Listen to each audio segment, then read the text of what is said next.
ওকে। আউযু বিল্লাহি মিনাশ শাইতানির রাজিম। বিসমিল্লাহির রাহমানির রাহিম। রব্বি ইশরাহ লি সাদরি ওয়া ইয়াসসির লি আমরি ওয়াহলুল উকদাতাম মিন লিসানি ইয়াফকাহু কওলি। রব্বি জিদনি ইলমা, রব্বি জিদনি ইলমা, রব্বি জিদনি ইলমা। আল্লাহুম্মা ফাক্কিহনি ফিদ্দিন, আল্লাহুম্মা আইননি আলা যিকরিকা ওয়া শুকরিকা ওয়া হুসনি ইবাদাতিকা। সো বিসমিল্লাহির রাহমানির রাহিম। পারা নাম্বার ২, আয়াত নাম্বার ১৪২। অচিরেই নির্বোধ লোকেরা বলবে, কিসে ফিরিয়ে দিল তাদের সে কেবলা থেকে, যে কেবলা তারা এ যাবৎ অনুসরণ করে আসছিল। আপনি আপনি বলুন, পূর্ব ও পশ্চিম আল্লাহরই। তিনি যাকে ইচ্ছে সরল সঠিক পথে পরিচালিত করেন। আর এভাবে আমি তোমাদের করেছি এক মধ্যপন্থী জাতি, যাতে তোমরা মানব জাতির জন্য সাক্ষ্যদাতা হও এবং রাসূল তোমাদের জন্য সাক্ষ্যদাতা হন।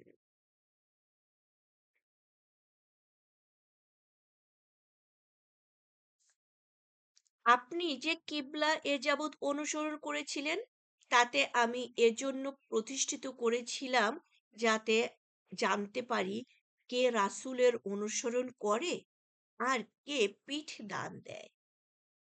আল্লাহ যাদের সৎ পথ প্রদর্শন করেছেন, তাদের ছাড়া অন্যদের কাছে এটা নিশ্চিত কঠোরতম বিষয়। আল্লাহ এমন নন যে তোমাদের ঈমান ব্যর্থ করে দিবেন। নিশ্চয়ই আল্লাহ মানুষের প্রতি পরম মমতাময়, পরম দয়ালু। বারবার আকাশের দিকে আপনার তাকানোকে আমি অবশ্য লক্ষ্য করেছি। কাজেই এমন কেবলার দিকে আমি আপনাকে ফিরিয়ে দেব, যাকে আপনি পছন্দ করেন। এখন আপনি আল মসজিদুল হারামের দিকে মুখ ফেরান, আর তোমরা যেখানেই থাকো না কেন সেদিকে মুখ করো। আর যাদের কিতাব দেওয়া হয়েছে, তারা নিশ্চিতভাবে জানে যে এটাই তাদের পালনকর্তার প্রেরিত সত্য। আল্লাহ সে সম্বন্ধে বেখবর নন যা তারা করে। ১৪৫ নম্বর আয়াত। যাদের কিতাব দেওয়া হয়েছে, তাদের কাছে আপনি সমস্ত প্রমাণ পেশ করলেও তারা আপনার কেবলার অনুসরণ করবে না। আর আপনিও তাদের কেবলা অনুসরণ করার নন। আর তারা একে অন্যের কেবলা অনুসরণ করে না। আপনি যদি আপনার কাছে জ্ঞান আসার পর তাদের বাসনার অনুসরণ করেন, তবে নিশ্চয়ই আপনি জালিমদের অন্তর্ভুক্ত হয়ে পড়বেন। এই ১৪৫ নম্বর আয়াতে রাসূলকে আল্লাহ বলছেন, এখান থেকে আমরাও একটা দাওয়াত নিতে পারি। আমরা যদি আল্লাহর কিতাবকে অনুসরণ করি, রাসূলকে অনুসরণ করি, আবার তাদের অনুসরণ করি, তাহলে এইটুকু আমি আবার পড়ছি। আর তারা একে অন্যের কেবলা অনুসরণ করে না। এরপরে থেকে, আপনি যদি আপনার কাছে জ্ঞান আসার পর তাদের বাসনার অনুসরণ করেন, দ্যাটস মিন আমাদের কাছে কোরআন আসছে, এরপরেও যদি আমরা এই জাগতিক বাসনার অনুসরণ করি, তবে নিশ্চয়ই আপনি জালিমদের অন্তর্ভুক্ত হয়ে পড়বেন। আল্লাহ আমাদের সবাইকে সেভ করুক। আমরা যেন না বলি কোরআন ১৪০০ বছর আগের, জীবন বর্তমান এর জন্য এটা প্রযোজ্য নহে। নাউজুবিল্লাহ মিন জালিক। তাহলে এটা বলার সাথে, সাথে আমরা কি হচ্ছি? জালিমদের অন্তর্ভুক্ত হয়ে যাচ্ছি। ১৪৫ নাম্বার, না সরি, 46 নম্বর আয়াত। যাদের আমি কিতাব দিয়েছি তারা তাকেও সেরূপ চিনে, যেরূপ তারা তাদের পুত্রদের চেনে। আর তাদের একদল জেনে শুনে নিশ্চিতভাবে সত্য গোপন করে। প্রকৃত সত্য তো তা, যা তোমার পালনকর্তার তরফ থেকে প্রাপ্ত। কাজেই তুমি সন্দিহানদের দলভুক্ত হয়েও না। এই ছিল ১৭ নম্বর রুকু। এবার 18 নম্বর রুকু, 148 নম্বর আয়াত। আর প্রত্যেকেরই রয়েছে একটি দিক যেদিকে সে মুখ করে। সুতরাং তোমরা সৎ কাজে প্রতিযোগিতায় এগিয়ে যাও, যেখানেই তোমরা থাকো না কেন। আল্লাহ তোমাদের সবাইকে একত্র সমবেত করবেন। নিশ্চয়ই আল্লাহ সর্ববিষয়ে সর্বশক্তিমান। তাহলে 148 নম্বর আয়াতে আর একটা দাওয়াত আমরা পেলাম। সৎ কাজের প্রতিযোগিতা করো, করে নিজেকেই উপরের দিকে নাও। সৎ কাজে কম্পেয়ার করো না। আমি অমুকের চেয়ে বেশি ইবাদত করি, অথবা অমুক আমার চেয়ে খারাপ করে, অমুকের ইবাদত সহি না, অমুকের ইবাদত বাদযোগ্য। সো আল্লাহ আমাদের এখানে আমাকে নিয়ে চিন্তা করতে বলছেন যে তুমি তোমার সাথে কম্পিটিশন করো, অন্যের সাথে কম্পিটিশন করে তুমি তোমার ইবাদতে এগিয়ে যাও। অন্যটার অ্যানালাইসিস করার দায়িত্ব তোমার না। ওকে, তাকে সঠিক পথ দিতে পারলে দাও। 149 নম্বর আয়াত। যেখানে থেকেই তুমি বের হও না কেন, তোমার মুখ আল্লাহ মসজিদুল হারামের দিকে ফেরাও। নিশ্চয়ই এটা হলো তোমার পালনকর্তার তরফ থেকে অবধারিত সত্য। তোমরা যা করো সে সম্বন্ধে আল্লাহ বেখবর নন। এবং যেখান থেকেই তুমি বের হও না কেন, তোমার মুখ আল মসজিদুল হারামের দিকে ফেরাও, এবং তোমরা যেখানেই থাকো না কেন সেদিকেই মুখ ফেরাবে, যাতে মানুষের কোনো অবকাশ না থাকে তোমাদের বিরুদ্ধে বিতর্ক করার। তাদের মধ্যে যারা জালিম, তাদের কথা আলাদা। অতএব তাদের ভয় করো না, কেবল আমাকেই ভয় করো, যাতে আমি আমার অনুগ্রহ পূর্ণরূপে তোমাদের দান করতে পারি এবং তোমরা সৎ পথে পরিচালিত হতে পারো। 151 নম্বর আয়াত। যেমন আমি পাঠিয়েছি তোমাদের মধ্য থেকে তোমাদের জন্য একজন রাসূল, যিনি আমার আয়াতসমূহ তেলাওয়াত করে তোমাদের শোনান, তোমাদের পবিত্র করেন, কিতাব ও হিকমত তোমাদের শিক্ষা দেন, এবং তোমাদের এমন বিষয়ে শিক্ষা দেন যা তোমরা কখনো জানতে না। তাহলে আপনাকে যে কোরআন কিতাব শিক্ষা দিচ্ছে, আমাদের যারা কোরআন কিতাব শিক্ষা দিচ্ছে, এরা কিন্তু আল্লাহর মনোনীত। 151 নম্বর আয়াত এরকমই বলছেন। নবী রাসূল তো আমাদের মাঝে আসবেন না, ওনারা আল্লাহর পক্ষ থেকে আমাদের কাছে প্রেরিত। তার দিন, তার কোরআন আমাদের কাছে নিয়ে আসছেন, শেখানোর চেষ্টা করছেন। সুবহানাল্লাহ। 152 নম্বর আয়াত, সূরাতুল বাকারা। সুতরাং তোমরা আমাকে স্মরণ করো, আমি তোমাদের স্মরণ করব। আমার কৃতজ্ঞতা প্রকাশ করো, অকৃতজ্ঞ হইও না। আল্লাহকে এখানে কি বললো? আল্লাহকে যদি আমরা স্মরণ করি, আল্লাহ আমাদের স্মরণ করবে। আমরা যদি আল্লাহকে স্মরণ না করে বলি যে আমার তো অনেক কাজ আছে, আমি কাজকে স্মরণ করলে কাজ আমাকে স্মরণ করবে। কাজ আমাকে যখন স্মরণ করবে, ভাই ব্যস্ততায় ব্যস্ততায় জীবন সয়লাব হয়ে যাবে।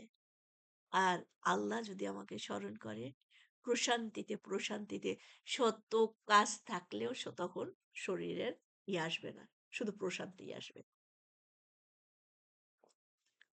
রুকু নাম্বার 19, 153 নম্বর আয়াত, সূরাতুল বাকারা।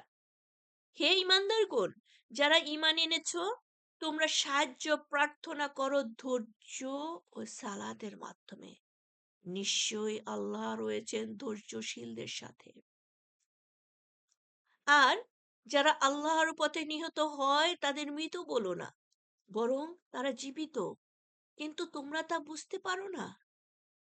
আর আমি অবশ্যই তোমাদের পরীক্ষা করব কিছুটা ভয়, ক্ষুধা এবং ধন সম্পদ, জীবন ও ফল ফসলের ক্ষয়ক্ষতির মাধ্যমে। তবে সুসংবাদ দাও ধৈর্যশীলদের। তার মানে এই যে কয়েকটা প্রশ্ন আমরা পেয়ে গেলাম, এই প্রশ্নগুলো আমাদের জীবনে আসবে ডিফিকাল্টিজ হিসাবে। আর গুড নিউজ তাদের জন্য, এই প্রবলেমগুলো প্রশ্ন আকারে প্রবলেমগুলো আমাদের সামনে যখন আসবে, তখন আমরা ধৈর্য সহকারে মোকাবেলা করলে আল্লাহর প্রিয় হতে পারবো। আমি পয়েন্টগুলো আবার পড়ছি। আল্লাহ কিভাবে আমাদের প্রশ্ন করেন, সরি পরীক্ষা করেন। আর আমি অবশ্যই তোমাদের পরীক্ষা করব কিছুটা ভয়, ক্ষুধা এবং ধনসম্পদ, জীবন ও ফসলের ক্ষয়ক্ষতির মাধ্যমে। হুম? তবে সুসংবাদ দাও ধৈর্যশীলদের ধৈর্যশীলদের। আসলে তো জীবন। আমার যদি ১৫ বছর ১৮ বছরের একটা ইয়াং বাচ্চা মারা যায়, তখন আমার ঈমান ধরে রাখা অনেক কঠিন। আল্লাহ সহজ করে দিক সবাইকে। ১৫৬ নম্বর আয়াত। যারা তাদের উপরে যখন কোনো বিপদ আপতিত হয় তখন বলে, আমরা তো আল্লাহরই জন্য এবং আমরা সবাই অবশ্যই তারই কাছে ফিরে যাব। এরাই তারা যাদের প্রতি রয়েছে তাদের পালনকর্তার তরফ থেকে অশেষ অনুগ্রহ ও করুণা। আর এরাই হলো হেদায়েত প্রাপ্ত। নিশ্চয়ই সাফা ও মারওয়া হলো আল্লাহর নিদর্শন সমূহের মধ্যে অন্তর্ভুক্ত। সুতরাং যে কেউ কাবা ঘরের হজ বা উমরা পালন করে তার পক্ষে এ দুটির মধ্যে প্রদক্ষিণ করাতে কোনো পাপ নেই। আর কেউ স্বতঃস্ফূর্তভাবে কোনো নেক কাজ করলে আল্লাহ তার পুরস্কার দেবেন। তিনি সর্বজ্ঞ।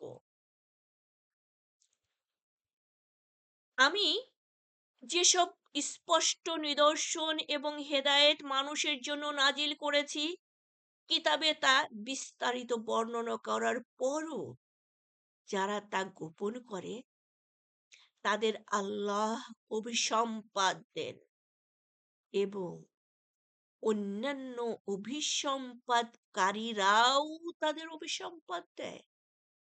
সুবহানাল্লাহ। আল্লাহ আমাদের সবাইকে হেফাজত করুন।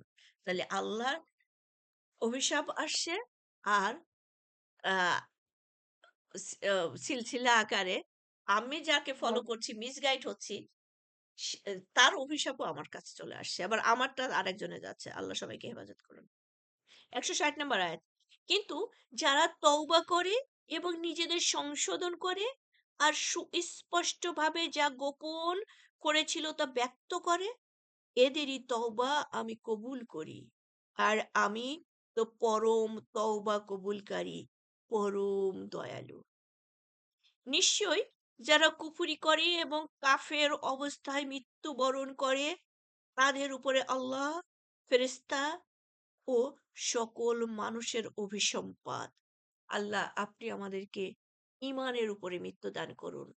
মুমিন অবস্থায় মৃত্যু দান করুন। আল্লাহ আপনি যাদের উপরে রহমত করবেন, যাদের উপরে আপনার ভালোবাসা থাকবে তাদের মধ্যে আমাদেরকে অন্তর্ভুক্ত করে নিন। আমিন। ১৬২ নম্বর আয়াত।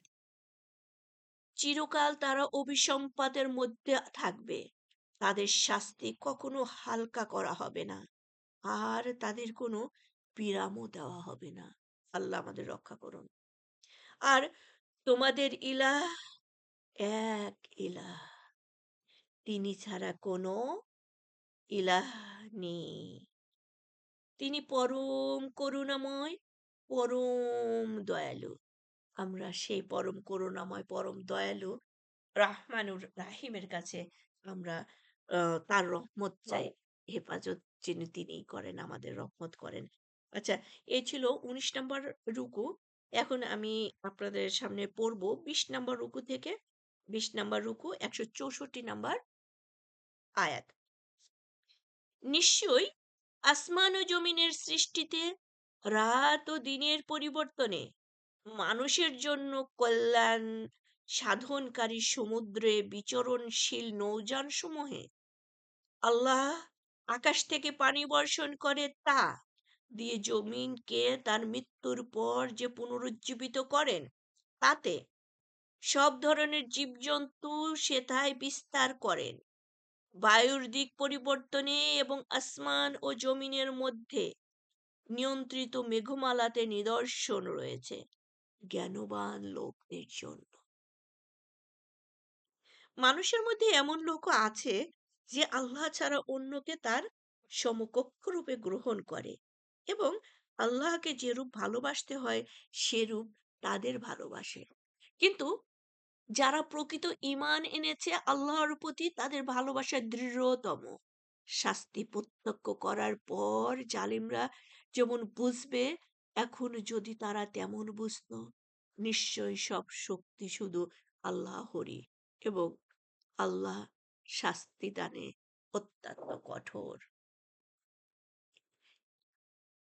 যাদের অনুসরণ করা হয়েছিল তারা যখন তাদের অনুসরণকারীদের সম্বন্ধে দায়িত্ব গ্রহণ করতে অস্বীকার করবে এবং তারা শাস্তি প্রত্যক্ষ করবে ও তাদের মধ্যকার যাবতীয় সম্পর্ক বিচ্ছিন্ন হয়ে যাবে। আমি এই 65 আর 66টা আবার একটু পড়ছি। এখানে বিশাল মেসেজ। যারা শিরক করছে, আল্লাহর সাথে অ্যাসোসিয়েট করছে, তাদের সাথে আল্লাহ কিভাবে অ্যাসোসিয়েট হয়ে যাচ্ছেন। মানে তাদের রব হিসেবে আর তিনি থাকছেন না। হ্যাঁ? আমি আবার পড়ছি। মানুষের মধ্যে এমন লোকও আছে যে আল্লাহ ছাড়া অন্যকে তার সমকক্ষ রূপে গ্রহণ করে এবং আল্লাহকে যেরূপ ভালোবাসতে হয় সেরূপ তাদের ভালোবাসে। মানে আল্লাহ ছাড়া অন্য কাউকে আমি দেবতা বা ভালোবাসছি, তাহলে সেই আমার ইয়া হয়ে যাচ্ছে, রব হয়ে যাচ্ছে। আর আল্লাহ আরেক সাইডে, আল্লাহ থেকে সম্পর্ক ছিন্ন করে ফেললাম আমি যদি শিরক করি। কিন্তু যারা প্রকৃত ঈমান এনেছে আল্লাহর প্রতি তাদের ভালোবাসা দৃঢ়তম। শাস্তি প্রত্যক্ষ করার পর জালিমরা যেমন বুঝবে, এমন যদি তারা তেমন বুঝতো, নিশ্চয়ই সব শক্তি শুধু আল্লাহরই, এবং আল্লাহ শাস্তি দানে অত্যন্ত কঠোর। আর 66 এ আল্লাহ বলতেছেন, যাদের অনুসরণ করা হয়েছিল, মানে যা শিরক করেছে, তারা যখন তাদের অনুসরণকারীদের সম্বন্ধে দায়িত্ব গ্রহণ করতে অস্বীকার করবে এবং তারা শাস্তি প্রত্যক্ষ করবে এবং তাদের মধ্যকার যাবতীয় সম্পর্ক বিচ্ছিন্ন হয়ে যাবে। 167, এবং যারা অনুসরণ করেছিল তারা বলবে, হায়, যদি একবার আমাদের ফিরে যাবার সুযোগ দেওয়া হতো, তাহলে আমরাও তাদের অস্বীকার করে সম্পর্ক ছিন্ন করতাম, যেমন তারা আমাদের সাথে করেছে। এভাবেই আল্লাহ তাদের কৃতকর্ম পরিতাপ রূপে তাদের দেখাবেন, কিন্তু তারা কখনো আগুন থেকে বের হতে পারবে না। আল্লাহ মাজিদি মিনান্নার। তার মানে এই অ্যাসোসিয়েট করা আল্লাহর সাথে, আমিন। মানে শিরককারীরা, তারা জাহান্নামী এবং তারা কখনো জাহান্নাম থেকে বের হবে না। আল্লাহ আমাদের সবাইকে রহমত করুন। আল্লাহ আমাদের সবাইকে মাফ করে দিন, হেফাজত করুন। 121 নম্বর আয়াত অ্যান্ড সরি 168 নম্বর আয়াত, 21 নম্বর রুকু। হে মানুষ, পৃথিবীতে যা কিছু হালাল ও পবিত্র বস্তু আছে তা থেকে তোমরা আহার করো, আর শয়তানের পদাঙ্ক অনুসরণ করো না, সে তো তোমাদের প্রকাশ্য শত্রু। দেখেন এইখানে একটা কথা বলছেন আল্লাহ, হালাল ও পবিত্র। আমরা কিছু কিছু জিনিস আছে হালাল হারামের মধ্যে হয়তো পড়ছে না, কিন্তু পবিত্র না, অপবিত্র। কিন্তু সেখানে আমরা খাওয়ার চিন্তা করছি, আল্লাহ কিন্তু ২ টা কন্ডিশন দিয়ে দিচ্ছেন, হালাল এবং পবিত্র। আচ্ছা, প্রচুর জায়গায় আসছে। ১৫৯ না ৬৯ নম্বর আয়াত। সে তো তোমাদের নির্দেশ দেয় মন্দ ও অশ্লীল কাজ করতে এবং আল্লাহর সম্বন্ধে এমন সব বিষয় বলতে বলে যা তোমরা জানো না। আর যখন তাদের বলা হয় তোমরা তা অনুসরণ করো যা আল্লাহ নাজিল করেছেন, তখন তারা বলে, না, বরং আমরা আমাদের বাপ দাদাদের যাতে পেয়েছি তার অনুসরণ করব। এমনকি যদিও তাদের বাপ-দাদারা কোনো জ্ঞানই রাখতো না এবং হেদায়েত প্রাপ্তও ছিল না। যারা কুফরি করে তাদের উদাহরণ এমন, যেন কোনো ব্যক্তি এমন কিছুকে ডাকে যা কোনো কিছুই শোনে না। হাঁক ডাক আর চিৎকার ছাড়া বধির মুখ অন্ধ। সুতরাং তারা কিছুই বুঝবে না। ১৭২ নম্বর আয়াত। হে ঈমানদারগণ, যারা ঈমান এনেছ, তোমরা আহার করো পবিত্র বস্তু থেকে, যা আমি তোমাদের দান করেছি, এবং আল্লাহর শুকরিয়া আদায় করো, যদি শুধু তারই বন্দিগি করে থাকো। নিশ্চয়ই আল্লাহ তোমাদের উপরে হারাম করেছেন মৃত জন্তু, রক্ত, শূকরের মাংস এবং তা যার উপর জবাইয়ের সময় আল্লাহর নাম ছাড়া অন্যর নাম উচ্চারিত হয়েছে। কিন্তু যে ব্যক্তি অনন্যোপায় হয়ে পড়ে এবং নাফরমান ও সীমালঙ্ঘনকারী না হয়, তার কোনো পাপ হবে না। নিশ্চয়ই আল্লাহ পরম ক্ষমাশীল, পরম দয়ালু। নিশ্চয়ই যারা গোপন করে সেসব বিষয় যা আল্লাহর কিতাবে নাজিল করেছেন এবং বিনিময়ে তুচ্ছ মূল্য গ্রহণ করে, তারা আগুন ছাড়া নিজেদের পেটে আর কিছুই পূর্ণ করছে না। কিয়ামতের দিন আল্লাহ তাদের সাথে কথা বলবেন না এবং তাদের পবিত্র করবেন না, আর তাদের জন্য রয়েছে বেদনাদায়ক শাস্তি। কি ভয়াবহ কথা! আল্লাহ কথা বলবেন না। আল্লাহ সেই কিয়ামতের দিন আমাদের উপরে আপনি এমন নাখোশ হবেন না। আল্লাহ আপনি আমাদের সমস্ত ভুল ত্রুটি মাফ করে দেন। আল্লাহ আপনি তো রাহমান ও রাহিম। আপনি তো মাফ করলে কারো কিচ্ছু ক্ষতি নাই। কিন্তু আপনি যদি আমাদেরকে মাফ না করেন, আমাদের তো যাওয়ার জায়গা নাই আল্লাহ। আপনি সেই কিয়ামতের দিনে এমন ভয়াবহ অবস্থায় যেন আমরা কেউ মোকাবিলা না করি। আল্লাহ।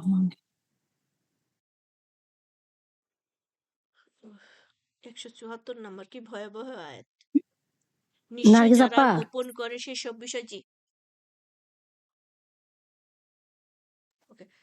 আমরা একটু মিউট থাকবো। যদি আমরা এমনি কেউ কথা বলি তাহলে মিউট করে রাখি।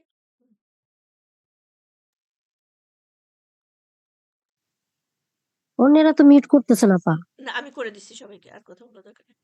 নিশ্চয় যারা অনেক গোপন করে সেসব বিষয় যা আল্লাহর কিতাবে নাজিল করেছেন এবং বিনিময়ে তুচ্ছ মূল্য গ্রহণ করে, তারা আগুন ছাড়া নিজেদের পেটে আর কিছুই পূর্ণ করছে না।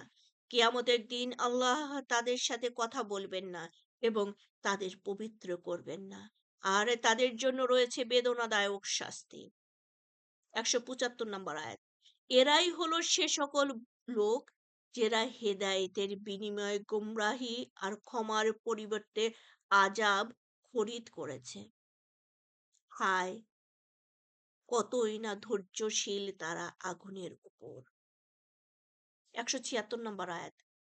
আর এটা এ কারণে যে আল্লাহ সত্য সহ কিতাব নাজিল করেছেন, আর যারা কিতাবে মতভেদ সৃষ্টি করেছে, নিশ্চয়ই তারা সুদূর প্রসারী মতবিরোধের মধ্যে নিপতিত রয়েছে। ১৭৭ নম্বর আয়াত, ২২ নম্বর রুকু।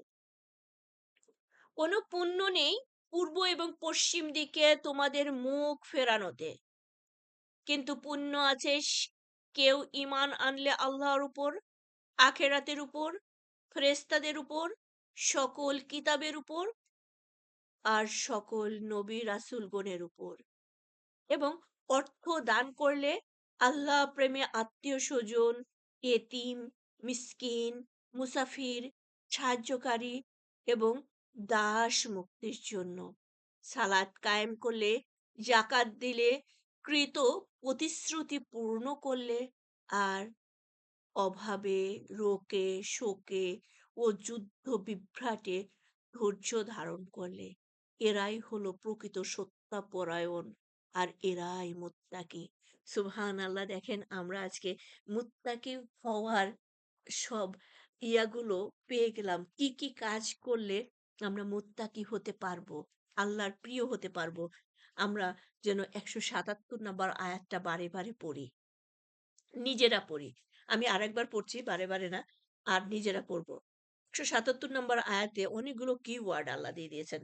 দেখেন, কোনো পুণ্য নেই পূর্ব ও পশ্চিম দিকে তোমাদের মুখ ফেরানোতে, কিন্তু পুণ্য আছে কেউ ঈমান আনলে আল্লাহর উপরে, আখেরাতের উপর, ফেরেশতাদের উপর, সকল কিতাবের উপর আর সকল নবী রাসূলগণের উপর, এবং অর্থ দান করলে। দেখেন, প্রথমে ঈমানের পরেই এবার আসছে কি? অর্থদান। মানে এবার অর্থদান কাদেরকে করব? আল্লাহ প্রেমে আত্মীয়-স্বজন, এতিম, মিসকিন, মুসাফির, সাহায্য প্রার্থী যে আপনার কাছে সাহায্য চায়, এবং দাস মুক্তির জন্য সালাত কায়েম করলে, যাকাত দিলে, কৃত প্রতিশ্রুতি পূর্ণ করলে, আর অভাবে, রোগে, শোকে ও যুদ্ধ বিভ্রাটে ধৈর্য ধারণ করলে। এরাই হলো প্রকৃত সত্যপরায়ণ, আর এরাই মুত্তাকি। সুবহানাল্লাহ, মুত্তাকিরা ডেফিনেশন আমরা পেয়ে গেলাম। 178 নম্বর আয়াত। হে ঈমানদারগণ, আমাদের জন্য আল্লাহ বলতেছেন এবার। সবাই একটু কান সজাগ করে। যারা ঈমান এনেছো, তোমাদের জন্য নিহতদের ব্যাপারে কিসাসের বিধান দেওয়া হলো। স্বাধীন ব্যক্তির বদলে স্বাধীন ব্যক্তি, ক্রীতদাসের বদলে ক্রীতদাস, নারীর বদলে নারী। তবে তার ভাইয়ের তরফ থেকে কাউকে কিছু মাফ করে দেওয়া হলে যথাযথ বিধির অনুসরণ করতে হবে, এবং সততার সাথে তাকে প্রদান করতে হবে। এটা তোমাদের প্রতিপালকের তরফ থেকে ভার লাঘব ও বিশেষ রহমত।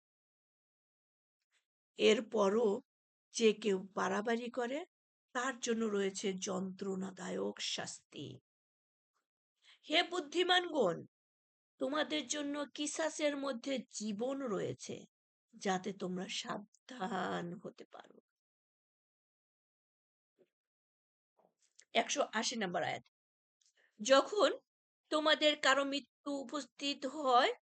মৃত্যুর সময় উপস্থিত হয়, সে যদি কিছু ধন সম্পত্তি রেখে যায়, তবে তার জন্য ইনসাফের সাথে পিতামাতা ও নিকট আত্মীয়দের জন্য ওসিয়ত করা বিধিবদ্ধ করা হলো। মুত্তাকিদের জন্য এটি একটি কর্তব্য। যদি তা শোনার পর কেউ তাতে কোনো রকম পরিবর্তন করে, তবে যারা পরিবর্তন করবে তাদের উপরে এর পাপ বর্তাবে। নিশ্চয়ই আল্লাহ সর্বশ্রোতা, সর্বজ্ঞ। হ্যাঁ, কেউ যদি ওসিয়তকারীর পক্ষ থেকে কোনো রকমের পক্ষপাতিত্বের কিংবা কোনো অপরাধমূলক সিদ্ধান্তের আশঙ্কা করে এবং তাদের মধ্যে মীমাংসা করে দেয়, তবে তার উপরে কোনো পাপ বর্তাবে না। নিশ্চয়ই আল্লাহ পরম ক্ষমাশীল, পরম দয়ালু। 23 নম্বর আয়াত, 183 নম্বর, 23 নম্বর রুকু, 183 নম্বর আয়াত। হে ঈমানদারগণ, যারা ঈমান এনেছো, তোমাদের উপরে রোজা ফরজ করা হলো, যেরূপ ফরজ করা হয়েছিল তোমাদের পূর্ববর্তী লোকদের উপর, যেন তোমরা মুত্তাকি হতে পারো। আমাদের রোজার মাস, তাই না? মুত্তাকি হওয়ার একটা আমরা সোর্স সবাই জানি। এটা আমরা ছোট বাচ্চা বড় সবাই থাকবো। কিন্তু মুত্তাকি যেন হতে পারি, সেইভাবে যেন রোজা করি। ওকে, 184 নম্বর আয়াত। নির্দিষ্ট কয়েকদিনের জন্য, তবে তোমাদের মধ্যে কেউ অসুস্থ হলে কিংবা সফরে থাকলে সে অন্য সময়ে রোজার সংখ্যা পূরণ করে নেবে। আর রোজা যাদের জন্য অতিশয় কষ্টদায়ক, তারা এর পরিবর্তে ফিদিয়া দেবে। একজন মিসকিনকে খাদ্য দান করে কেউ স্বতঃস্ফূর্তভাবে সৎ কাজ করলে তা তার জন্য কল্যাণকর হয়। যদি তোমরা রোজা রাখো, তবে তা হবে তোমাদের জন্য অধিকতর কল্যাণকর, যদি তোমরা তা বুঝতে। রমজান মাস, এ মাসেই কোরআন নাজিল করা হয়েছে, যা মানুষের জন্য হেদায়েত। সৎ পথের স্পষ্ট নিদর্শন এবং সত্যর পার্থক্যকারী। সুতরাং তোমাদের মধ্যে যে এ মাস পাবে সে যেন এ মাসে রোজা রাখে। তবে কেউ অসুস্থ হলে কিংবা সফরে থাকলে সে অন্য সময়ে রোজার সংখ্যা পূরণ করে দেবে। আল্লাহ চান তোমাদের জন্য সহজ করতে। তিনি এমন কিছু চান না যা তোমাদের জন্য কষ্টকর, যাতে তোমরা সংখ্যা পূরণ করো এবং তোমাদের সৎ পথে পরিচালিত করার দরুন আল্লাহর মহিমা বর্ণনা করো এবং যাতে তোমরা কৃতজ্ঞতা প্রকাশ করতে পারো। 186 নম্বর আয়াত। আর আমার বান্দারা যখন আমার ব্যাপারে তোমাকে জিজ্ঞেস করে, আমি তো আছি নিকটেই, আমি সাড়া দেই প্রার্থনাকারীর ডাকে, যখন সে আমাকে আমার কাছে প্রার্থনা করে। সুতরাং তারাও আমার হুকুম মান্য করুক এবং আমার প্রতি বিশ্বাস স্থাপন করুক, যাতে তারা সঠিক পথে চলতে পারে। 187। তোমাদের জন্য বৈধ করা হয়েছে রোজার রাতে তোমাদের স্ত্রীদের সাথে সহবাস করা। তারা তোমাদের পোশাক এবং তোমরা তাদের পোশাক। আল্লাহ যা যা আল্লাহ জানতেন যে তোমরা নিজেদের সাথে প্রতারণা করছিলে। সুতরাং তিনি তোমাদের ক্ষমা করলেন এবং তোমাদের অব্যাহতি দিলেন। অতএব এখন থেকে তোমরা তাদের সাথে মিশতে পারো এবং আল্লাহ তোমাদের জন্য যা কিছু বিধিবদ্ধ করেছেন তা কামনা করো। আর তোমরা পানাহার করো যতক্ষণ না কালো রেখা থেকে ভোরের সাদা রেখা পরিষ্কার দেখা যায়। আপা শুনতে পাচ্ছি না। তারপর রোজা পূর্ণ করো রাত পর্যন্ত। আর তোমরা যখন মসজিদে এতেকাব করবে তখন স্ত্রীদের সাথে মেলামেশা করবে না। এগুলো আল্লাহর বেঁধে দেওয়া সীমারেখা। সুতরাং এর কাছেও যেও না। এমনিভাবে আল্লাহ তার নিদর্শনাবলী মানুষের জন্য সুস্পষ্টভাবে বর্ণনা করেন, যাতে তারা সতর্কতা অবলম্বন করতে পারে। 188। তোমরা অন্যায়ভাবে একে অপরের অর্থ সম্পদ গ্রাস করো না এবং জনগণের সম্পদের কিয়দংশ জেনে শুনে পাপ থেকে গ্রাস করার জন্য বিচারকদের কাছে পেশ করো না। এই ছিল 23 নম্বর রুকু।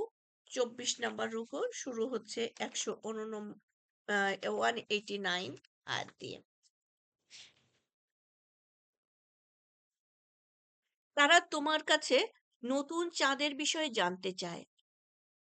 বলে দাও, এটি মানুষের জন্য এবং হজের জন্য সময় নির্ধারণ করার মাধ্যম। আর পেছনের দিক দিয়ে ঘরে প্রবেশ করাতে কোনো পুণ্য নেই। অবশ্য পুণ্য আছে কেউ তাকওয়া অবলম্বন করলে।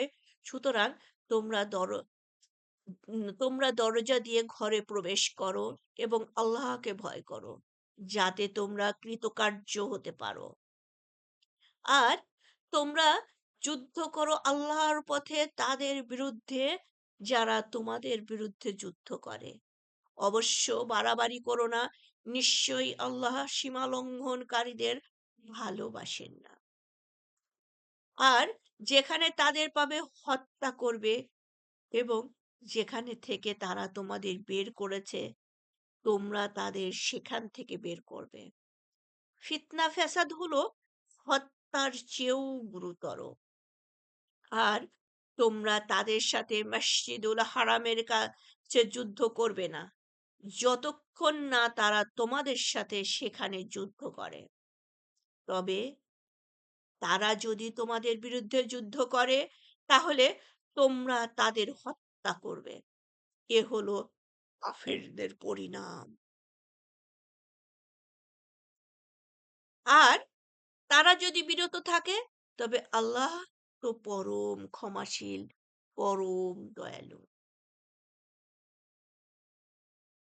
আর তোমরা তাদের বিরুদ্ধে যুদ্ধ করবে যতক্ষণ না ফিতনার অবসান হয় এবং দ্বীন শুধু আল্লাহর জন্য হয়। তারপর যদি তারা নিবৃত হয়ে যায়, তবে সীমা লঙ্ঘনকারীদের ছাড়া কাউকে জবরদস্তি করা চলবে না। ১৯৪ পবিত্র মাসই হলো পবিত্র মাসের বদলা। আর যাবতীয় পবিত্র বিষয় যার অবমাননা করা নিষিদ্ধ, তার জন্য কিসাস।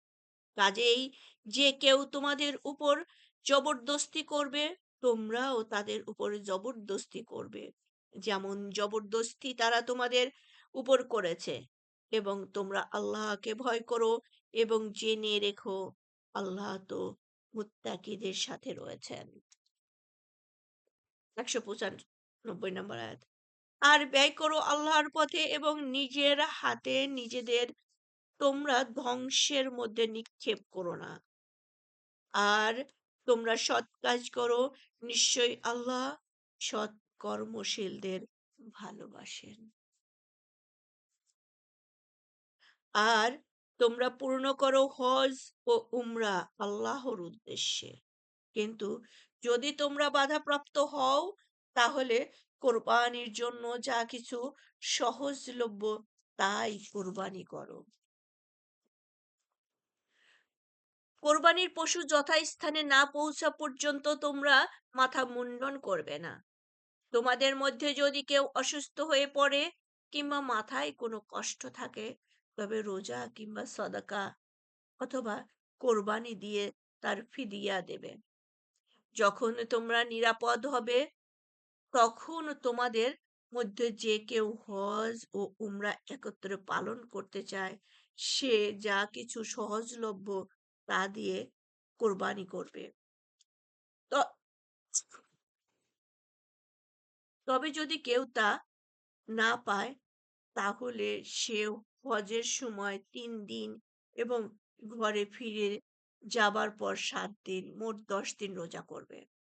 এর নির্দেশ তাদের জন্য যাদের পরিজনবর্গ মসজিদে হারামের আশেপাশে বসবাস করে না।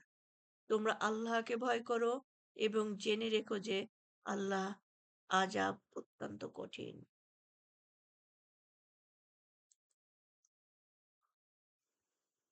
২৫ নম্বর রুকু, ১৯৭ নাম্বার আয়াত।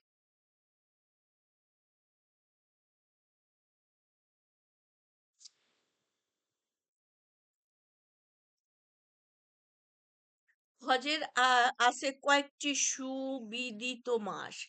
এসব মাসে যে কেউ হজ করা স্থির করবে, তার জন্য হজের সময় স্ত্রী সহবাস, অন্যায় আচরণ ও ঝগড়া বিবাদ করা বৈধ নয়। আর তোমরা যা কিছু উত্তম কাজ করো, আল্লাহ তা জানেন এবং তোমরা পাথেয় সাথে নিও। তবে সর্বোত্তম পাথেয় হলো তাকওয়া। হে জ্ঞানবানরা, তোমরা আমাকেই ভয় করো। আল্লাহর ভয়ের নামই তো তাকওয়া, তাই না? আমরা যেন এই সর্ব অবস্থায় আমাদের তাকওয়াটা স্ট্রং রাখি। আল্লাহকে ভয় করার সর্ব অবস্থায়, এটা অন্ধকার কূপের মধ্যে হোক আর ৭০০ হাত মাটির নিচে হোক, আমরা যেন তাকওয়াটা খুব খুব খুব মানে সর্ব অবস্থায় যেন আমরা আল্লাহকেই ভয় করি। কেউ দেখছে না, আমার আল্লাহ তো দেখছেন। কেউ জানে না, আমার আল্লাহ তো জানেন। সো এই জিনিসটা যে আমাদের সব সময় যেন আমাদের ভেতরে কাজ করে, এটাই তাকওয়া। সুবহানাল্লাহ। ১৯৮ নম্বর আয়াত। তোমাদের পালনকর্তার অনুগ্রহ অন্বেষণ করায় তোমাদের কোনো পাপ নেই। তারপর যখন তোমরা আরাফাত থেকে ফিরে আসবে, তখন মাশআরুল হারামের কাছে পৌঁছে আল্লাহকে স্মরণ করবে এবং তাকে ঠিক সেভাবে স্মরণ করবে যেভাবে স্মরণ করার জন্য তিনি তোমাদের নির্দেশ দিয়েছেন, যদিও ইতিপূর্বে তোমরা বিভ্রান্তদের অন্তর্ভুক্ত ছিলে। তারপর তোমরা দ্রুত গতিতে সেখান থেকে ফিরে এসে যেখানে থেকে সবাই ফেরে এবং আল্লাহর কাছে ক্ষমা প্রার্থনা করো। নিশ্চয়ই আল্লাহ পরম ক্ষমাশীল, পরম দয়ালু। হুম। আহ 200 নম্বর আয়াত। আর যখন তোমরা হজের যাবতীয় অনুষ্ঠান সমাপ্ত করবে তখন আল্লাহকে এমন ভাবে স্মরণ করবে যেমন তোমাদের বাপ দাদাদের স্মরণ করতে, বরং তার চেয়েও অধিক স্মরণ করবে। আর মানুষের মধ্যে এমন লোক আছে যে বলে, হে আমাদের প্রভু, এ দুনিয়াতেই আমাদের দাও, বস্তুতে আখেরাতে তার জন্য কোনো অংশ নাই। এবং তাদের মধ্যে এমন লোকও রয়েছে যে বলে, হে আমাদের হে আমাদের প্রভু, এ দুনিয়াতেও আমাদের কল্যাণ দান করো এবং আখেরাতেও কল্যাণ দাও এবং দোজকের আযাব থেকে আমাদের রক্ষা করো। সুবহানাল্লাহ, এই দোয়াটা আমরা সব সময় পড়ি, তাই না? রব্বানা আতিনা ফিদ দুনিয়া হাসানাতাও ওয়া ফিল আখিরাতি হাসানাতাও ওয়া কিনা আযাবান্নার। সো এইখানে একটু যে অনেক বোনরাই জিজ্ঞাসা করেন, দেখেন আমরা হজে যারা গিয়েছি বা যাই, একটা কঙ্কর নিক্ষেপ, একটা হজের রোকন আছে যে আমরা ওই কঙ্কর নিক্ষেপের পরে অনেকেই মনে করি ওই তাঁবুতে ২ দিন ৩ দিন থাকা অনলি ফর কঙ্কর নিক্ষেপ। আর আল্লাহ বলছেন যে তোমরা এই কাজগুলো সম্পাদন করার পরে ওখান থেকে হিউজ পরিমাণে আল্লাহর কাছ থেকে চাও, তাকে স্মরণ করো, আল্লাহর সাথে রিলেশন ক্রিয়েট করো। ওই টাইমটা দেখেন আল্লাহ আপনাকে সমস্ত কাজ ডান করে বলছে, এখানে এখন শুধু আমার সাথে রিলেশন ক্রিয়েট করো। ওইখানে বসে আর আমরা যেন থিঙ্ক না করি আমার সব কাজ হয়ে গেছে, আমি এখানে অনর্থক বসে আছি, হোটেলে চলে যাই। তখন আল্লাহর সাথে আসলে রিলেশন মেকিং একটা টাইম। 101 102 নাম্বার আয়াত।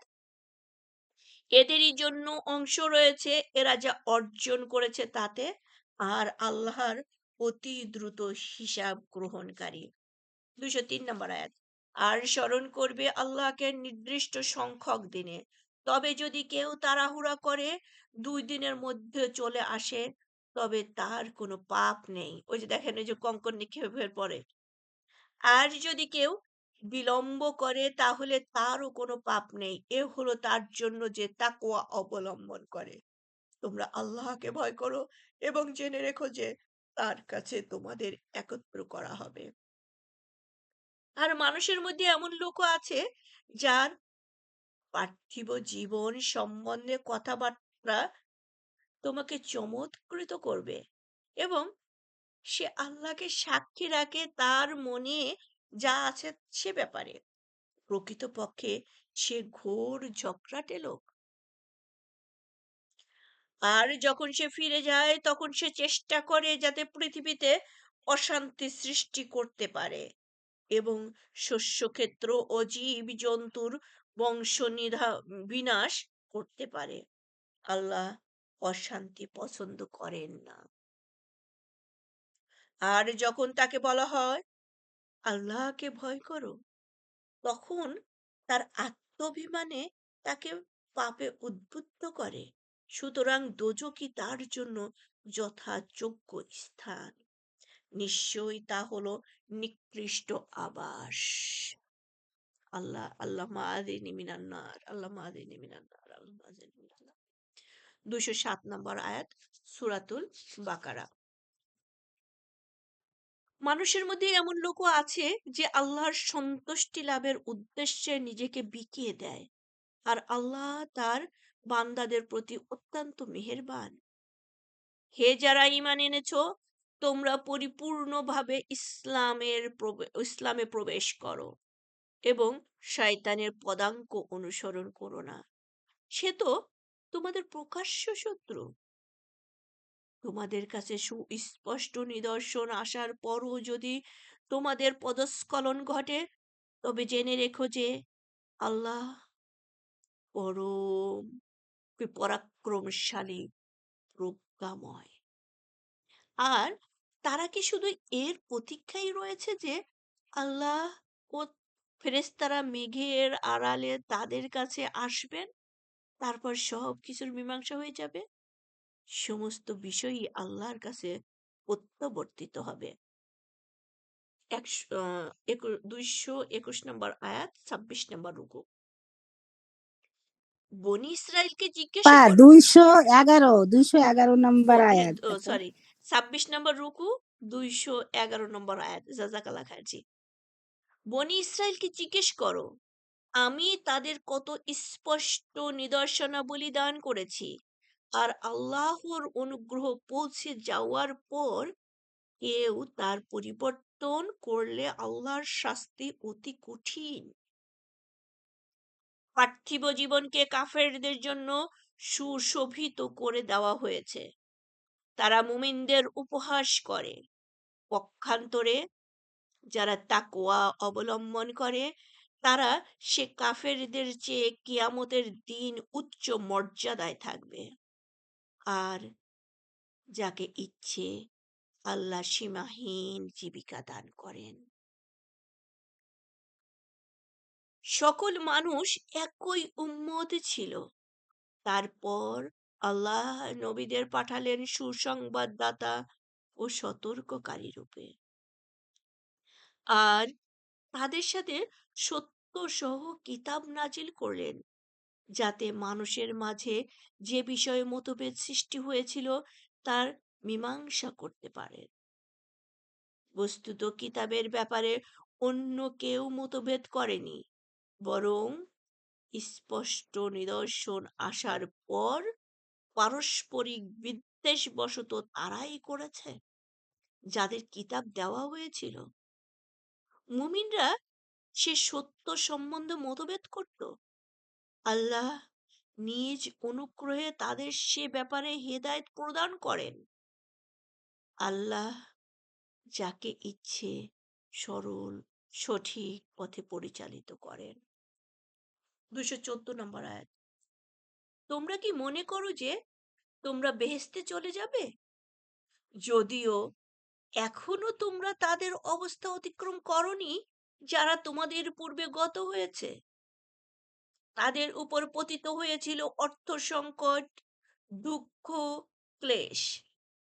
তারা এমন ভাবে ভীত শিহরিত হয়েছিল যে রাসূল এবং তার সাথে যারা ঈমান এনেছিল তাদের বলতে হয়েছিল, কখন আসবে আল্লাহর সাহায্য।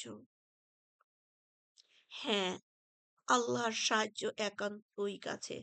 এই ২১৪ নম্বর আয়াতটাও আমাদের এখান থেকে মেসেজ নেওয়ার আছে। আমরা খুব তাড়াতাড়ি হতাশ হয়ে যাই। কেন হচ্ছে না? কেন আল্লাহ আমাদেরকে এত বিপদ দিচ্ছে? কেন মায়ানমারের উপরে এত অত্যাচার চলছে? কেন মুসলিমদের উপরে এত চলছে? দেখেন, এখানে আল্লাহ বলে দিচ্ছেন ২১৪ নম্বর আয়াতটায় যে ওই যে নবী রাসূলের সাথে যারা ছিল তারা পর্যন্ত ইয়া হয়েছে। আমরা কি তাদের মতো দিনের পর দিন না খেয়ে আছি? অত্যাচার সহ্য করছি? কত কিছু। আমি আয়াতটা আবার পড়ছি। তোমরা কি মনে করো যে তোমরা বেহেশতে চলে যাবে? যদিও এমনও যদিও এখনো তোমরা তাদের অবস্থা অতিক্রম করোনি। মানে সাহাবারা যারা কষ্ট করেছিল, যারা তোমাদের পূর্বে গত হয়েছে। তাদের উপরে পতিত হয়েছিল অর্থ সংকট ও দুঃখ ক্লেশ। তারা এমন ভাবে ভীত শিহরিত হয়েছিল যে রাসূল এবং তার সাথে যারা ঈমান এনেছিল তাদের বলতে হয়েছিল, কখন আসবে আল্লাহর সাহায্য। হুম, হ্যাঁ, আল্লাহর সাহায্য একান্তই কাছে। তাহলে আল্লাহ বলে দিচ্ছেন একান্তই কাছে। রাসূলেরও বিজয় হয়েছে, ইসলাম প্রতিষ্ঠা হয়েছে। হ্যাঁ, আহ আমরাও ইনশাল্লাহ সবসময় আল্লাহর সাহায্য পাবো, কারণ আল্লাহর সাহায্য আমাদের খুব কাছে, সবারই খুব কাছে, শুধু চাইতে আমাদের দেরি। ২১৫ নম্বর আয়াত, ২৬ নম্বর রুকু। তারা তোমার কাছে জিজ্ঞেস করে, কি তারা ব্যয় করবে?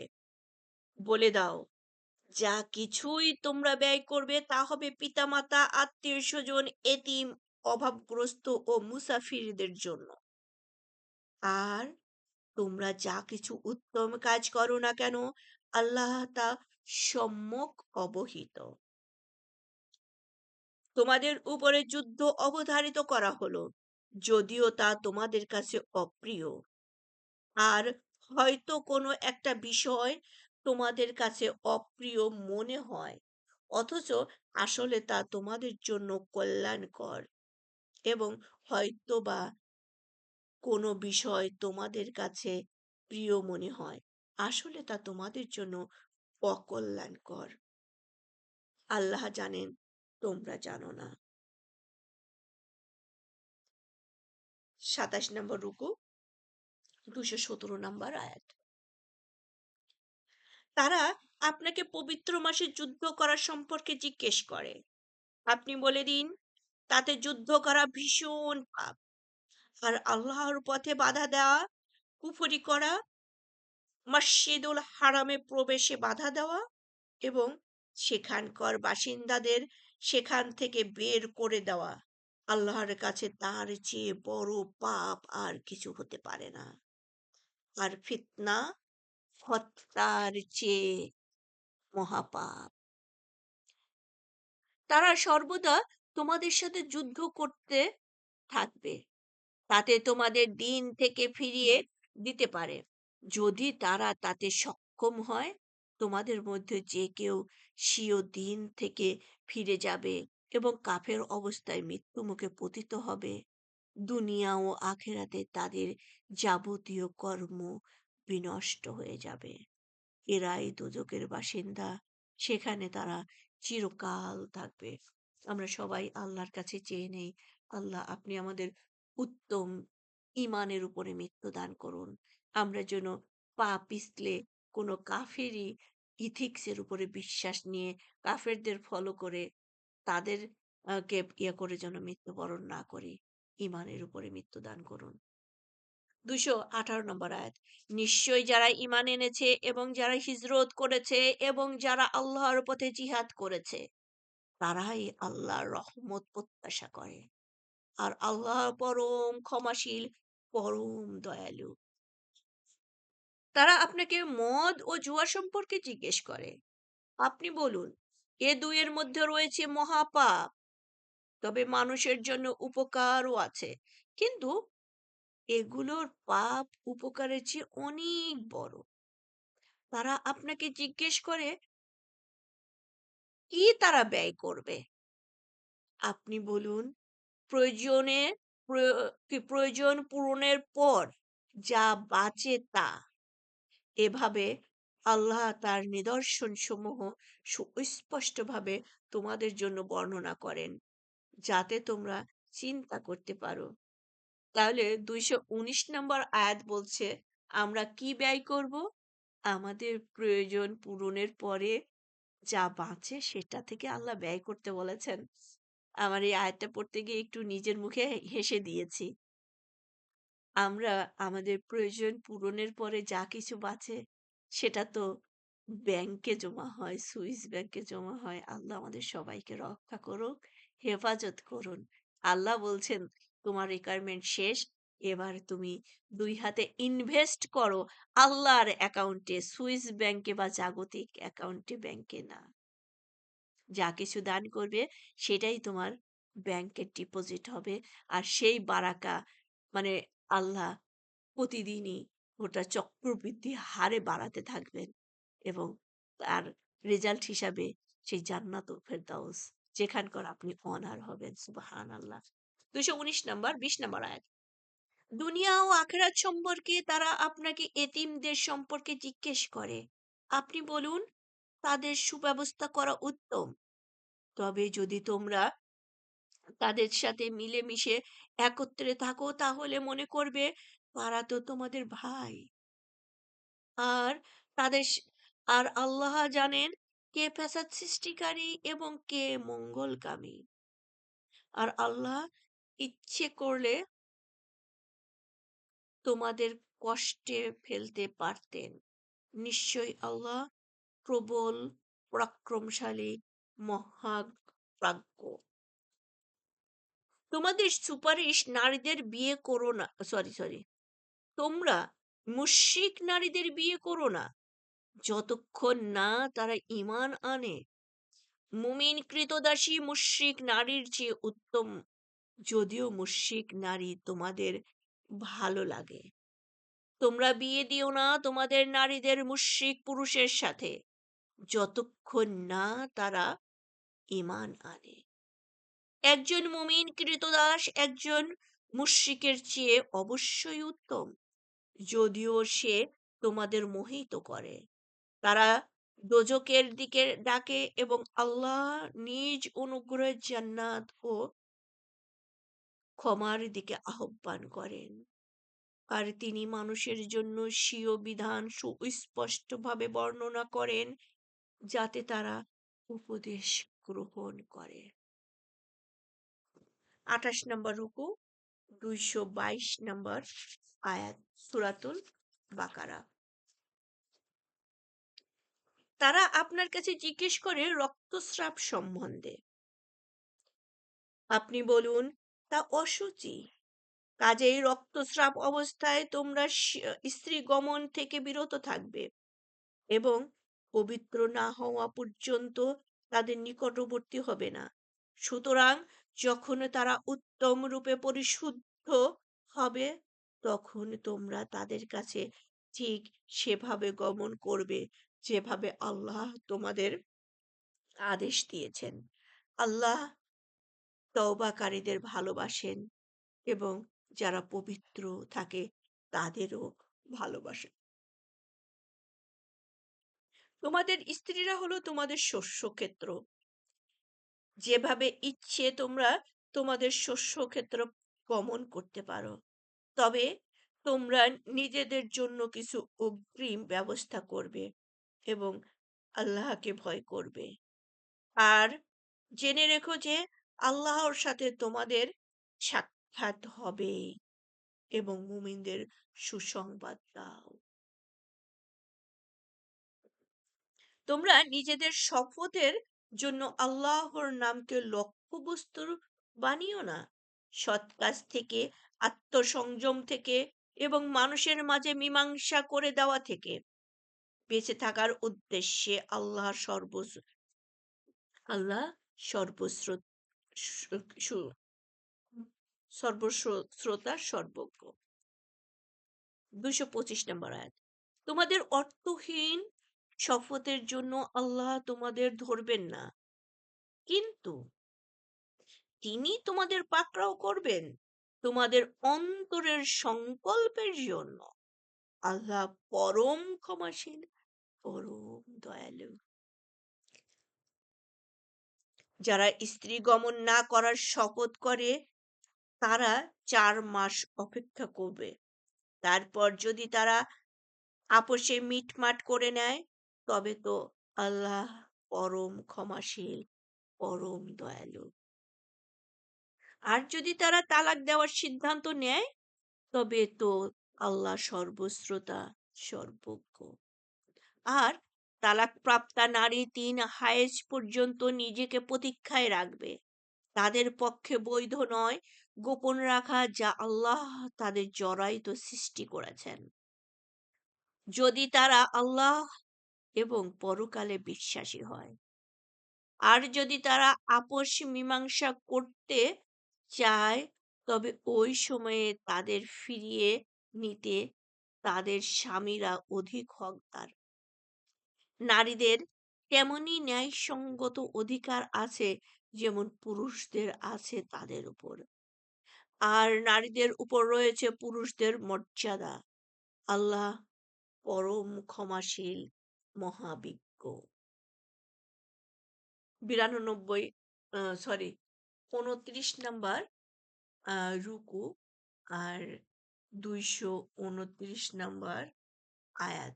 ২২৯ এক জায়গায় হয়ে গেছে আমার, আমি আবার কনফিউজ হয়ে গেছিলাম যে ঠিক আছে তো। ওকে। এ তালাক দুবার পর্যন্ত, তারপর হয় বিধিমতো স্ত্রীকে রাখবে, না হয় সদয় ভাবে মুক্ত করে দেবে। তোমরা তোমাদের স্ত্রীদের যা কিছু দিয়েছ তা থেকে কোনো কিছু গ্রহণ করা তোমাদের জন্য বৈধ নয়। কিন্তু স্বামী এবং স্ত্রী উভয়ে যদি আশঙ্কা করে যে তারা আল্লাহর সীমারেখা রক্ষা করে চলতে পারবে না, তারপর তোমরা যদি ভয় করো যে তারা উভয়ে আল্লাহর সীমারেখা রক্ষা করে চলতে পারবে না, তাহলে সেক্ষেত্রে স্ত্রী যদি বিনিময় দিয়ে নিষ্কৃতি পেতে চায়, তাতে তাদের কারো কোনো পাপ নেই। এ হলো আল্লাহর নির্ধারিত সীমারেখা। সুতরাং তা লঙ্ঘন করো না। যারা আল্লাহর সীমারেখা লঙ্ঘন করবে তারাই জালিম। তারপর যদি স্বামী স্ত্রীকে তৃতীয়বার তালাক দেয়, তবে সে তার জন্য বৈধ হবে না যতক্ষণ পর্যন্ত না তাকে ছাড়া অন্য স্বামীর সাথে তার বিয়ে হয়। তারপর দ্বিতীয় স্বামী যদি তাকে তালাক দেয় এবং তারা উভয়ে যদি মনে করে যে তারা আল্লাহর সীমারেখা রক্ষা করে চলতে পারবে, তাহলে তাদের পুনরায় বিয়ে করাতে কারো কোনো পাপ নেই। এই হলো আল্লাহর নির্ধারিত সীমারেখা। জ্ঞানীদের জন্য তিনি এসব স্পষ্টভাবে বর্ণনা করেন। আর যখন তোমরা তোমাদের স্ত্রীদের তালাক দিয়ে দাও এবং তারা তাদের ইদ্যত পূর্তির কাছাকাছি হয়, তখন তোমরা তাদের হয় বিধিমতো রেখে দেবে অথবা যথাবিধি মুক্ত করে দেবে। কিন্তু জ্বালাতন ও বাড়াবাড়ি করার উদ্দেশ্যে তাদের আটকে রেখো না। আর যে এরূপ করে সে তো নিজের প্রতি জুলুম করে।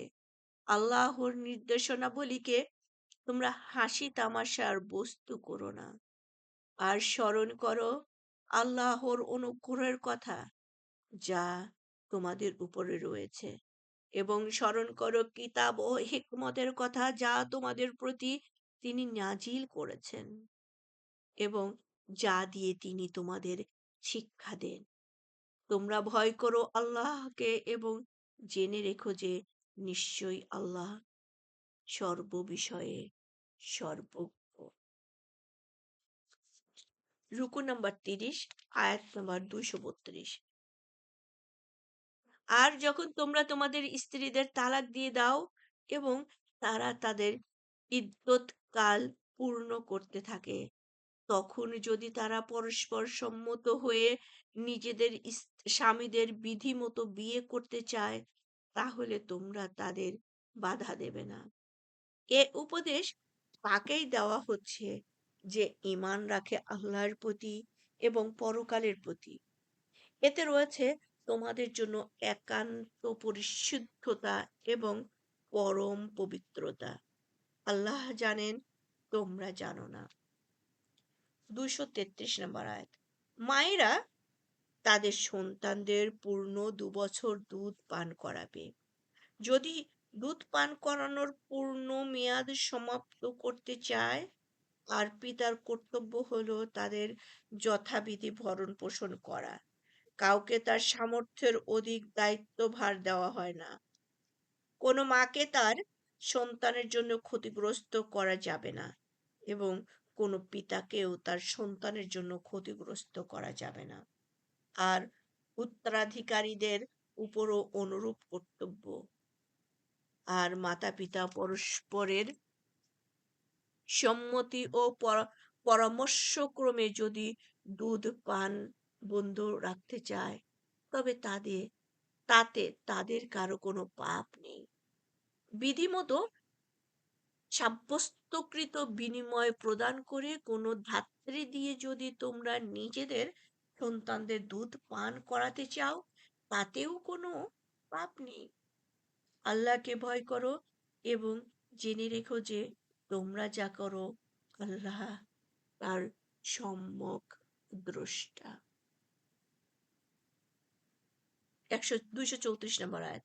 তোমাদের মধ্যে যারা স্ত্রী রেখে মৃত্যুবরণ করে, তাদের স্ত্রীরা 4 মাস 10 দিন প্রতীক্ষা করবে।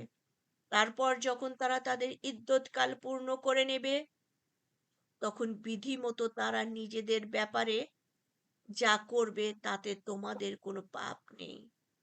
তোমরা যা করো সে সম্বন্ধে আল্লাহ সবিশেষ অবহিত। 235 নম্বর আয়াত।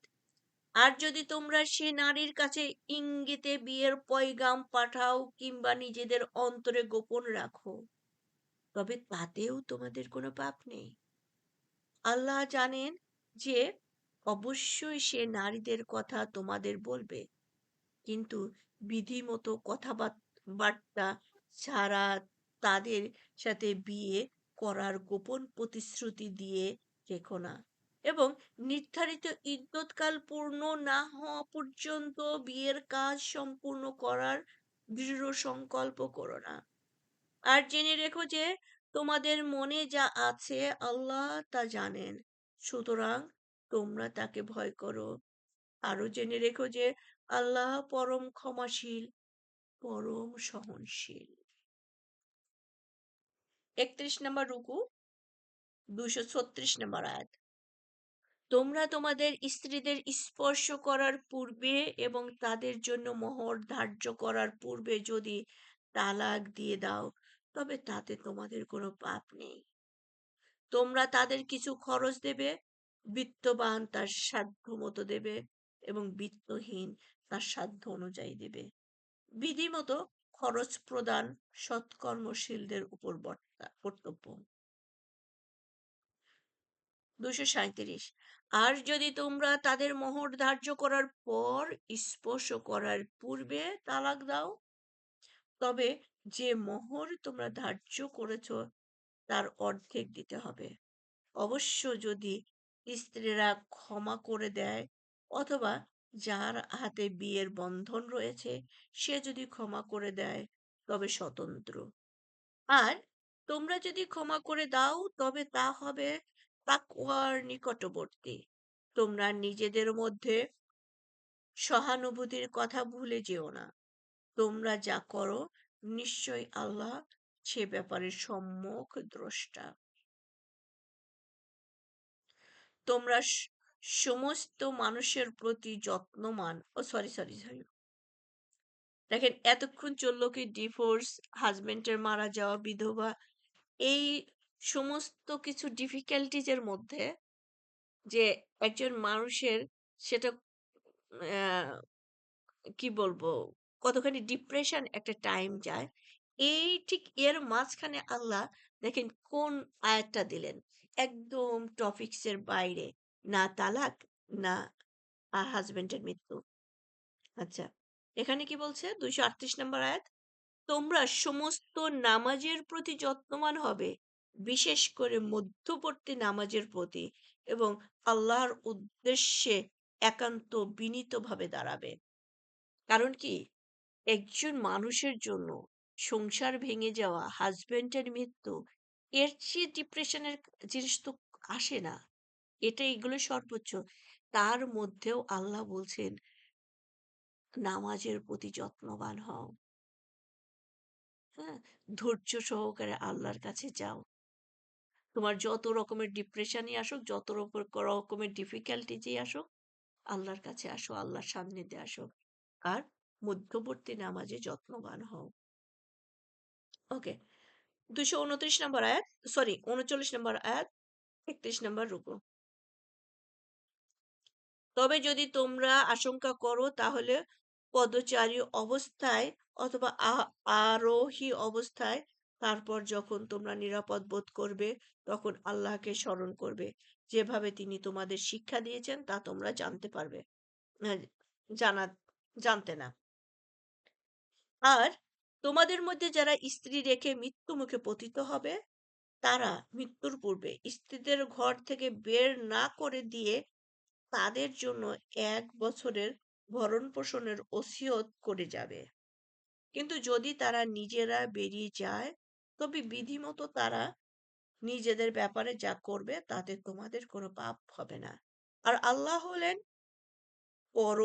পরাক্রমশালী, মহাবিজ্ঞ। আর তালাকপ্রাপ্তা নারীদের জন্য বিধিমতো ভরণ-পোষণ দেওয়া মুত্তাকিদের উপর কর্তব্য। এভাবেই আল্লাহ তোমাদের জন্য তার নির্দেশনাবলী বর্ণনা করেন, যাতে তোমরা বুঝতে পারো।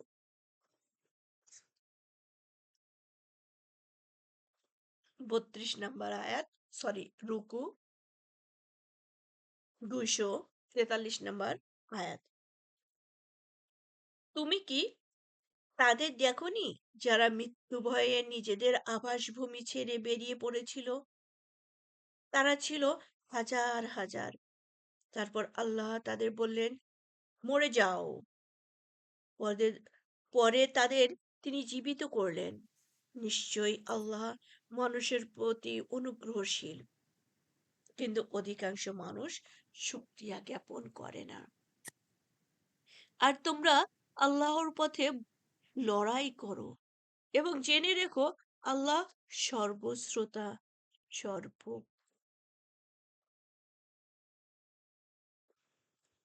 এমন ব্যক্তি কে আছে যে আল্লাহকে উত্তম ঋণ দেবে, তারপর তিনি তার জন্য তা বহু গুণে বৃদ্ধি করে দেবেন? আল্লাহ সংকুচিত করেন এবং তিনি বিস্তৃত করেন, এবং তারই কাছে তোমাদের ফিরে যেতে হবে। দেখেন, আল্লাহকে কর্জর কথা বলছে। আমি আয়াতটা আবার পড়ি। এমন ব্যক্তি কে আছে যে আল্লাহকে উত্তম ঋণ দেবে? আল্লাহ আমাদের কাছ থেকে ঋণ নিচ্ছেন? আল্লাহর কি সম্পদের আছে? আল্লাহ কত রহমান ও রাহিম। আমরা আল্লাহর রাস্তাতে যা কিছু দান করি, ব্যয় করি, সমস্ত কিছু আল্লাহ বলছে এটা আমার ঋণ, এটাকে আমি পরিশোধ করব ডে অফ জাজমেন্টে শত গুণ বাড়িয়ে দিয়ে। সুবহান আল্লাহ। হুম, তার মানে এটা হচ্ছে আমাদের ইনভেস্টমেন্ট। 286, সরি, 246, 246। তুমি কি মুসার পরে বনি ইসরায়েলের নেতাদের দেখনি, যখন তারা তাদের নবীকে বলেছিল, আমাদের জন্য একজন শাসক নির্ধারিত করে দিন যাতে আমরা আল্লাহর পথে যুদ্ধ করতে পারি। তখন নবী বলল, এমন তো হবে না যে যদি তোমাদের যুদ্ধের বিধান দেওয়া হয় তখন আর তোমরা যুদ্ধ করবে না? তারা বলল, আপা ওই যে প্রতি লেখা আছে যে তোমার যদি তোমাদের হ্যাঁ, প্রতি হ্যাঁ, জি।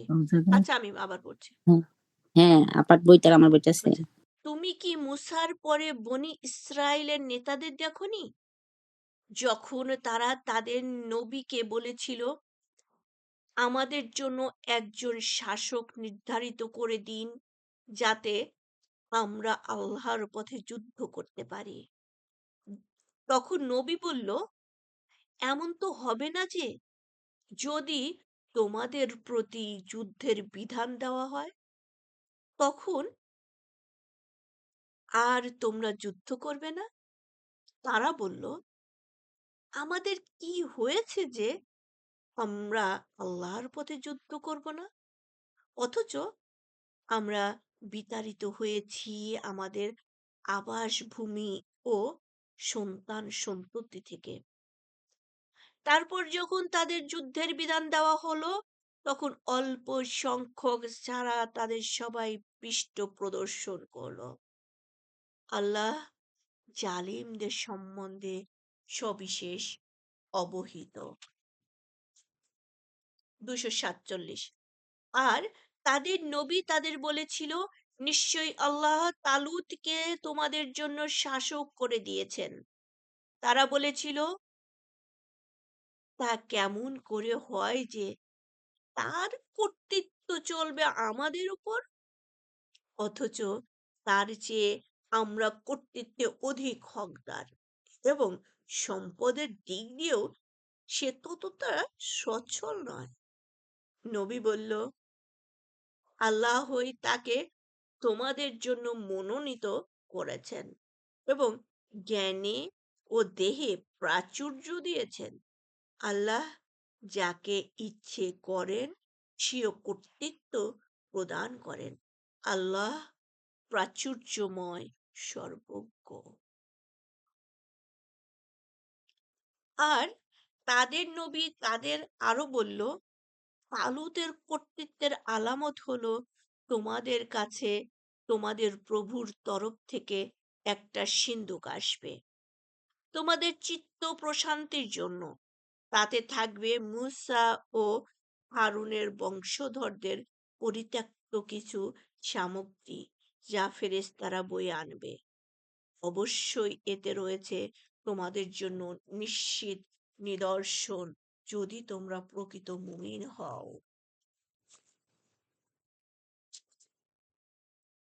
৩৩ নম্বর রুকু, এই রুকুটাই হচ্ছে আজকে আমাদের সর্বশেষ রুকু।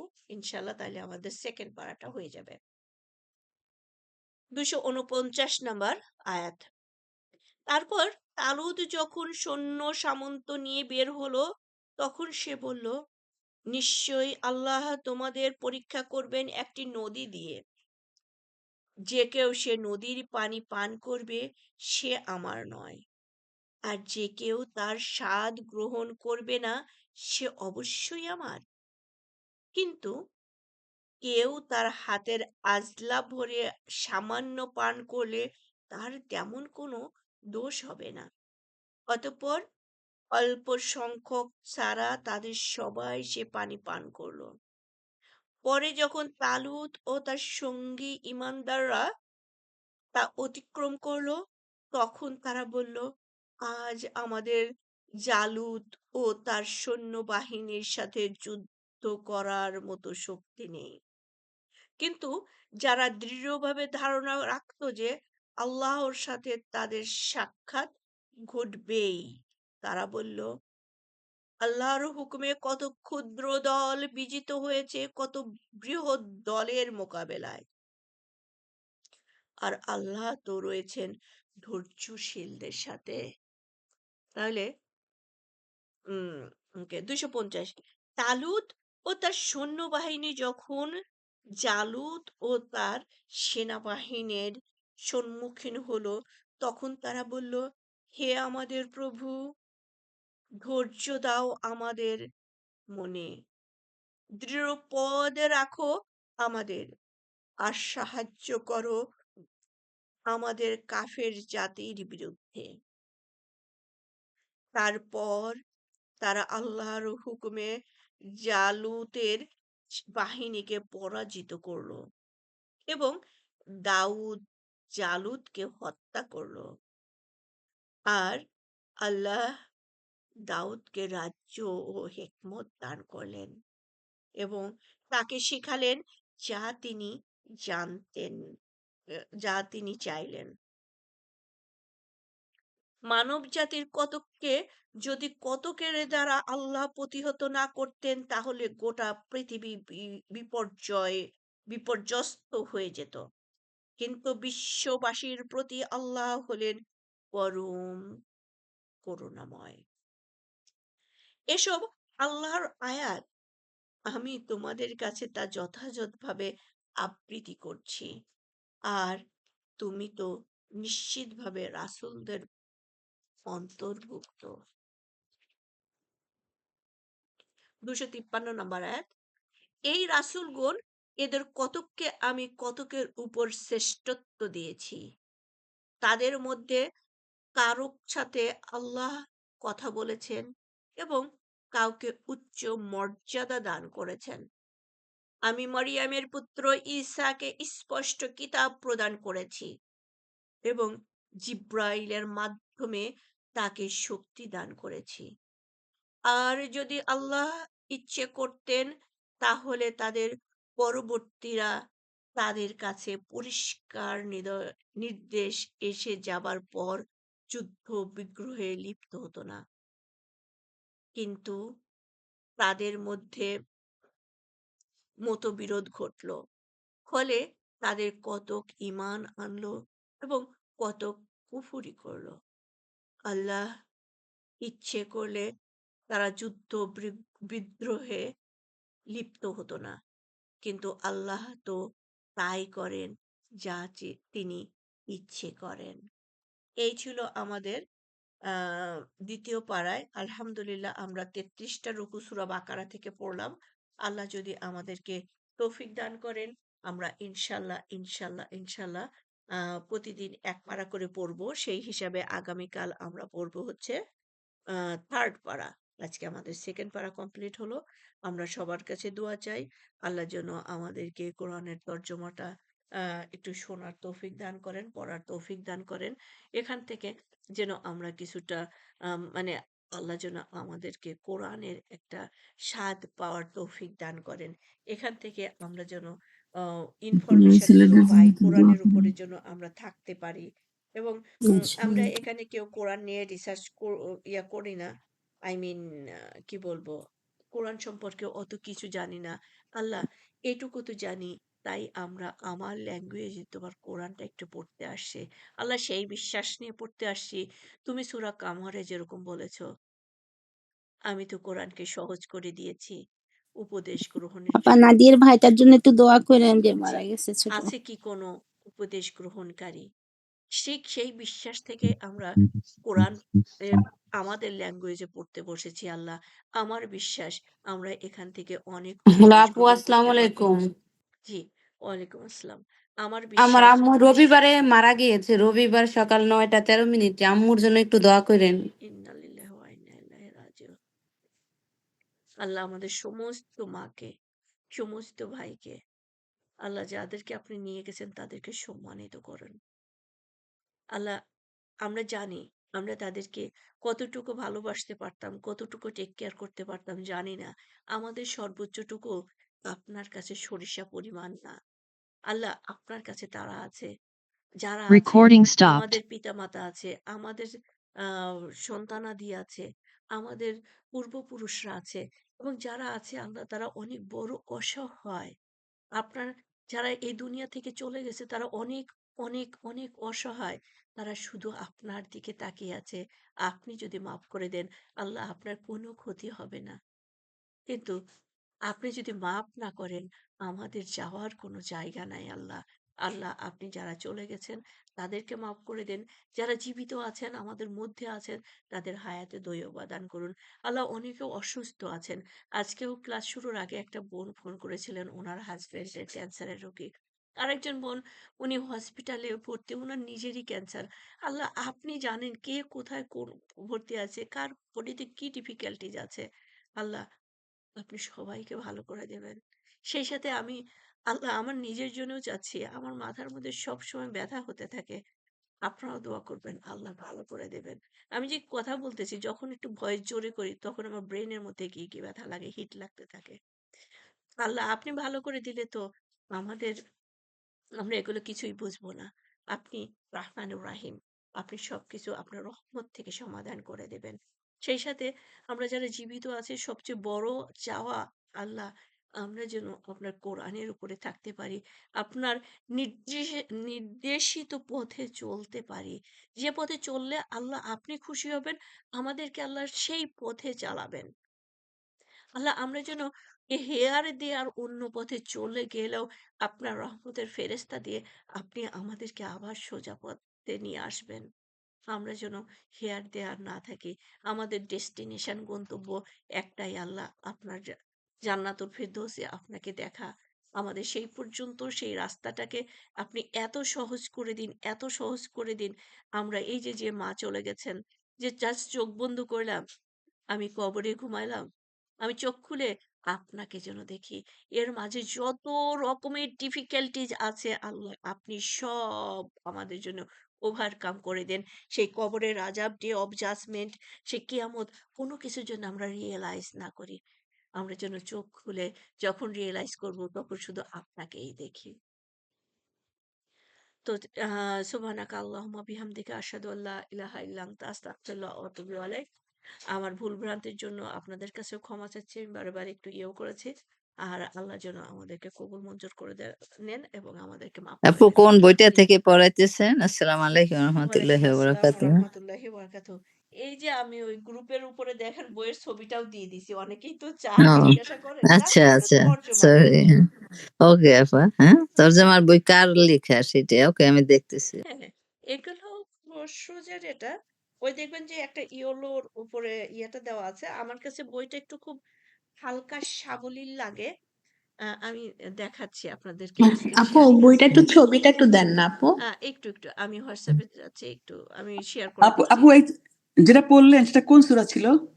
সূরা বাকারা, সূরা বাকারা। বাকারা। এই তো ও আজকে আচ্ছা সেদিন আচ্ছা আচ্ছা। পড়া। আ ও আচ্ছা আচ্ছা, অনেক ধন্যবাদ। জি, আপু জি, আমি এই যে গ্রুপে ওখানে আপনাদেরকে পিন করে দেন না এই বুকটা আমি তরজমার ভাই গ্রুপে। আজকে যে কিসের মধ্যে দিয়ে আপনাদের মানে জাস্ট আহ, পড়েছি, কারণ কন্টিনিউয়াসলি আমাদের গ্রুপগুলো ইয়া হয়ে যাচ্ছে, হুম ইনঅ্যাক্টিভ হয়ে যাচ্ছে। হ্যাঁ, এটার কারণটা ওরা কেউ বলছে যে তোমরা রোবটিক হয়ে গেছো, কেউ ইয়া করছে, মানে এরকম বিভিন্ন রকম, বুঝছেন? মানে হোয়াটসঅ্যাপ থেকে আমাদের এরকম যে দেখছে যে আসলে কি, যে আমি পরশুদিন একটা গ্রুপ করেছি, মানে 24 ঘন্টা হয়নি, ওর মধ্যে আপনার 500-600 ইয়া হয়ে গেছে, মেম্বার হয়ে গেছে। এখন কম্পিউটারে মনে হচ্ছে আমরা এটা ফেক আইডি, অথবা অথবা আল্লাহু আলাম। হুম, এই আর কি। এখন দোয়া করেন আমাদের ওই আইডি গুলো যদি আমরা আহ, ফিরে পাই। কিন্তু ততক্ষণে কি হবে, অনেকেই তো আর আমাদের সাথে কন্টিনিউ থাকবে না, ডিসকন্টিনিউ হয়ে যাচ্ছে। তবে আপনাদের পরিচিত যারা আছে, আপনারা একটু বলে দেবেন সবাইকে যে তোমরা ইয়ে হয়েও না, একটাই, সেটা হচ্ছে কি আমাদের ও আগেরটাই তো ভালো ছিল। ওর নাম কি, প্রতি 2 ঘন্টা পর পর আমাদের ল্যাঙ্গুয়েজের রিভিশনটা হচ্ছে। হ্যাঁ, সো এই লিঙ্কের কোনো পরিবর্তন নাই, একই লিঙ্কে আমাদের, ও সরি, একই লিঙ্ক দিয়ে আমাদের 24 ঘন্টা 2 ঘন্টা পর পর রিভিশন হচ্ছে। সো আমরা 1 মিনিট আপু।